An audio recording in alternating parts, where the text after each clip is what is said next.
Ani na ang video na ito ay para lamang sa mga may bukas na isip at lubos na paniniwala sa mga ganitong practice. Kung ang nilalaman ng video na ito ay hindi sang-ayon sa iyong paniniwala, mga naging karanasan at pananaw sa buhay, ay mas mabuting i-skip mo na lamang ang video na ito.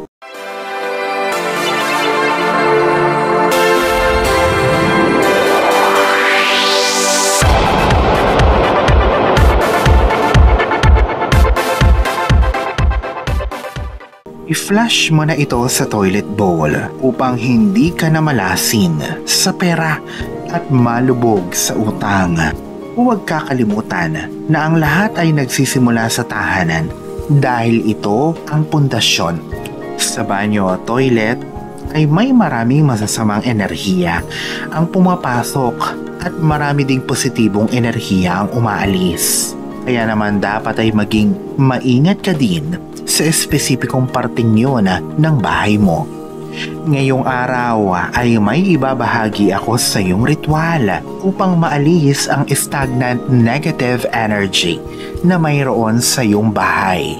Sa pag-flush nito sa iyong toilet bowl, ang negatibong enerhiya ay kasabay na mawawala din sa iyong tahanan at buhay at dadalhin ito sa malayo upang ang abundance ay makadaloy at ang lahat ng pera na iyong deserve, matagal mo nang pinoproject sa buhay at visualize sa loob ng matagal ng panahon ay makapasok na.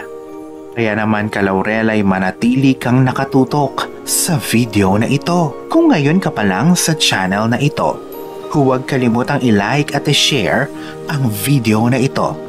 Mag-subscribe ka na din at i-click ang bell at all para lagi kang notified sa mga pinakabago nating mga videos para sa pagmamanifesto.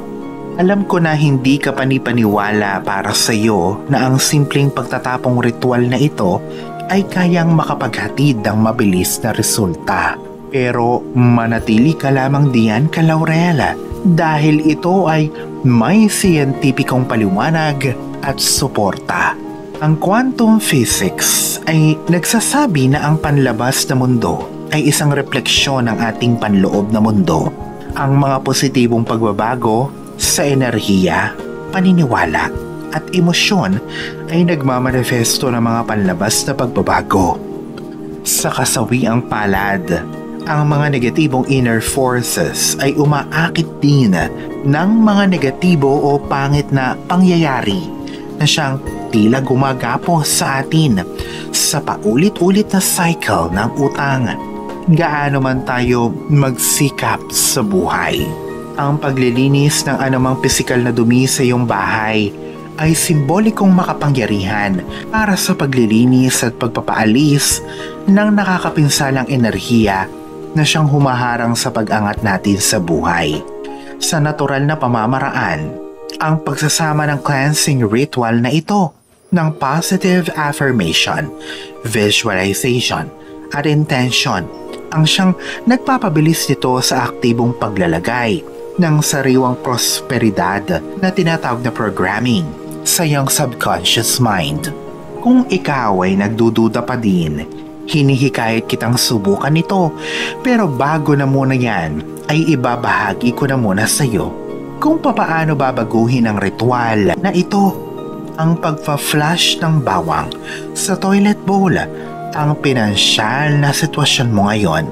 Noong taong 2018, nakakaranas ako ng magipit sa pananalapi. Ako ay nawala ng trabaho dahil ang hotel na pinapasukan ko noon bilang isang waiter ay nagsarado na.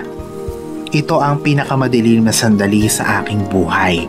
Dahil bukod sa akin, ang aking mga magulang at ibang miyembro ng pamilya ay wala ding trabaho noon. Noon ay masagana pa kami, pero sunod-sunod ay nawala sa amin ang mga pinaghirapan naming mga negosyo, sasakyan, bahay, at iba't iba pang mga ari-arian. Dahil dito, dumating din kami sa punto na kung saan-saan kami nakikitira. Doong una ay nakakapangupahan pa kami, ngunit kalaunan ay dumating kami sa punto na hindi na namin alam kung saan kami titira, ilalagay ang aming mga sarili. May mga utang na din kami na hindi na namin mabayaran at may mga ilang tao noon na dati ay tinutulungan kami pero kalaunan ay nasawa na din ang pagtulong sa amin. Kasi parang sa hindi namin maipaliwanag na dahilan, tila ba ay nakatali kami sa walang katapusang problema, lalong-lalo na sa pera. Talagang down na down ako na mga panahong iyon. Sinubukan kong magmanifesto sa pamamagitan ng mga dasal, vision boards at positibong pag-iisip. Pero nanatili pa din ako sa ganoong sitwasyon na mahirap ang buhay at para bang ayaw ng lubayan ang problema pagdating sa pera. At doon nagsimula na akong magtanong kung ang mga bagay na yun ba ay talagang gumagana. Sa mga desperadong sitwasyon ay may kaibigan din ako na mahilig sa pampaswerte at ritual. Sinabi niya sa akin na may paraan pa, huwag akong mawala ng pag-asa. Ang bagay na ito ay ang siyang bumuhay sa aking kalooban. Pero noon, ang mga ganitong klaseng ritual ay aking napapagtawanan dahil ang mga ito ay eccentric o kakaiba. Pero kapag ikaw ay dumating na sa mahigpit na pangangailangan, ay may iisip mo na ito. Ito ay aking sinubukan. Hindi pa din nawawala ang aking pananampalataya kay Yahweh. At walang nabago dito. Hindi ko pinagsisisihan ang pagkatuto ko sa mga ganitong bagay dahil ito ang nagdulot sa akin ng kagaanan sa buhay. Ito lamang ang natutunan ko sa buhay sa edad kong ito. Kailangan pa din natin ang kasipagan at pagsisikap. Pero bukod sa mga ito ay kailangan pa din natin ang mga gabay katulad ng mga pampaswerteng ritual. Ang mga kanluraning bansa o western countries ay may manifestation at law of attraction. Ang China ay may feng shui. Sa India ay mayroon din silang pamamaraan ng pag-akit ng swerte bukod sa Vedic astrology at sila ay masikap at masisipag din sa buhay. Kaya bakit hindi din tayo magkaroon ng ganitong paniniwala at practice sa bansa natin? Hindi ito relihiyon kundi ito ay mga teknik sa manifestasyon at pagmamanipula ng enerhiya. Noong una ay natatawa pa ako sa aking kaibigan pero nakita ko sa kanyang mga mata kung gaano siya kaseryoso sa kanyang mga sinasabi patungkol sa ritual na ibabahagi ko sa iyo. Paano ba ito gawin? Una, dapat mong panatilihin na malinis at maayos ang iyong banyo tulad ng sa iba pang parte ng iyong bahay. Napaka-importante nito, Kalaurel. Karamihan ay normal na may basurahan sa banyo at ito ay hindi dapat napupuno at nalalagian ng matagal ng mga basura. Siguraduhin din na laging nakasara ang takip ng inidoro o toilet bowl. Sa banyo ay hindi lamang pisikal na dumi ang dumadaan, pati na din ang enerhiya na dumi o energetic waste. Kapag hindi maganda ang iyong pakiramdam, ay umiinom ka ng maraming tubig o anumang bagay na siyang nag-aalis ng masamang bagay mula sa katawan mo. Ikaw ay pumupunta sa banyo, dumudumi o umiihi at pagkatapos bigla ay gumagaan na ang iyong pakiramdam. Aking sinusubukan lamang na ipaliwanag dito na hindi lamang mga toxins ang humahalo sa dugo. Ang dumi at ihi sa loob ng katawan ay enerhiya din. Ito ay tinatawag na energetic. Mahalagang maunawaan na ang banyo mo kung ikaw ay nasa komunidad o isang condominium building. Ang mga tubo dito ay interconnected o magkakakonekta sa isa't isa. Sa mga pipes o tubo na ito dumadaan ang mga physical at energetic na dumi na siyang nagmula sa katawan at tahanan ng ibang tao. Lalo na sa gabi na kapag ang lahat ng enerhiya sa mababang parte ng astral ay lumalabas. Iyan ang punto kung saan mas lumalabas ang masamang enerhiya. Kaya dapat na siguraduhin mong nakasara o nakatakip ang toilet bowl. Ngayon bago ka matulog, kubuha ka ng sariwang clove, ng garlic o bawang. Gamit ang itim na panulat, isulat ang pangalan ng tao o kumpanyang pinagkakautangan mo sa isang pisngi ng clove ng bawang. Ang ritual na ito ay gawin kada isang tao o kumpanya na pinagkakautangan mo. Maaari din na ito ay isang online lending app. Ang ritual na ito ay inapply ko o isinagawa ko para sa isang pinakamalaking utang na mayroon ako. Isulat naman sa kabilang pisngi ng garlic clove ang total amount o kabuuang halaga ng iyong utang. Pagkatapos na magawa ito ay ilagay ang bawang sa kanang palad at budburan ito ng cinnamon powder. Ang pulbos ng cinnamon o kanela, kung tawagin sa Tagalog, ay sumisimbolo sa pag-akit ng prosperidad. Ipikit ang iyong mga mata at i-visualize ang utang ay nawawala na habang sinasabi mo ito. Ang lahat ng aking pagkakautang ay bayad na. Ito ay magpapaulit-ulit. Ilaglag o bitiwan ng isang clove ng bawang upang ito ay malaglag sa toilet bowl at i-flush agad-agad ito. Inirerespeto ko ang kaibigan kong ito na nagturo sa akin ng ritual at hindi nasayang ang aking panahon sa pakikinig sa kanya. Ang lahat ng problema ko sa pera, lalong-lalo na ang aking mga pagkakautang, ay nawala na magpahanggang sa ngayon. Para sa aking problemang pinansyal, nagdesisyon akong gawin ang matandang ritual na ito sa bawang. Ritualistikal na nailagay ko ang clove ng bawang sa aking palad. Kinumpyut ko ang kabuuang pagkakautang kong ito na may nanginginig na mga kamay.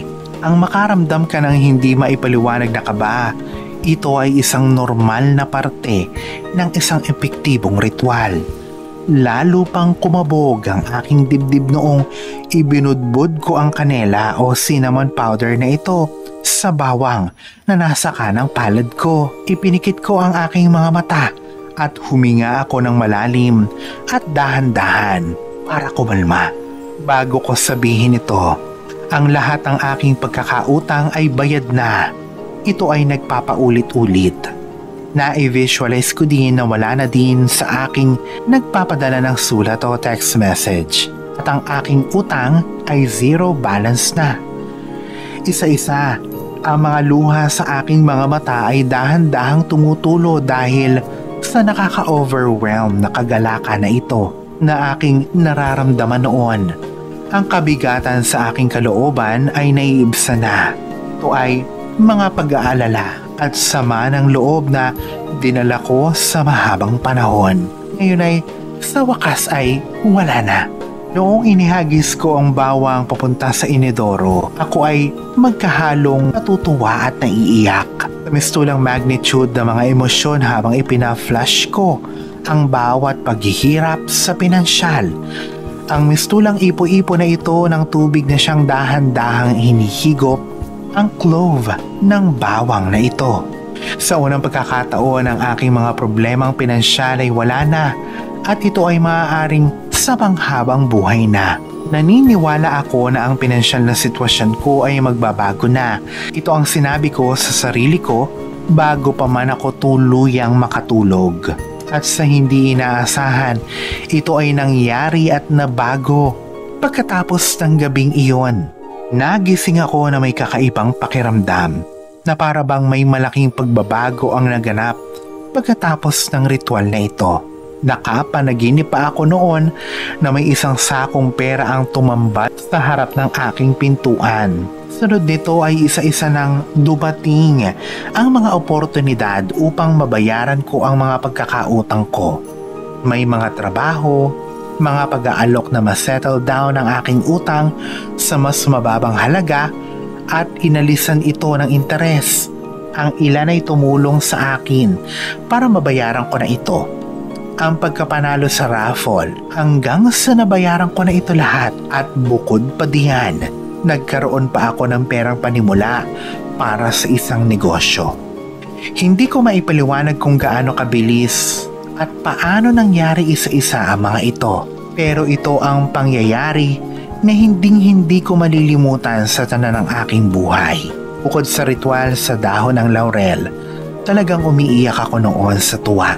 Sa wakas, ay umiyak na din ako hindi dahil sa pagkadismaya, kundi sa sobrang tuwa.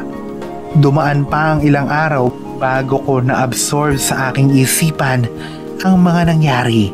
Maraming salamat sa ritual na ito at maraming salamat din sa Panginoon. Nawa ang istorya na ito ay nagsilbi ding inspirasyon at naging aral sa iyo, Kalaurel. Alalahanin na sa poong may kapal pa din, nagmumula ang lahat ng pagpapala, ang kasipagan at ang kabutihan sa ating kapwa, kasabay ng buo mong pananalig sa may kapal, ang siya pa rin na dapat ay manaig. Ang mga ito ay mga gabay lamang. This is Fiddle Rosario. Thank you for watching.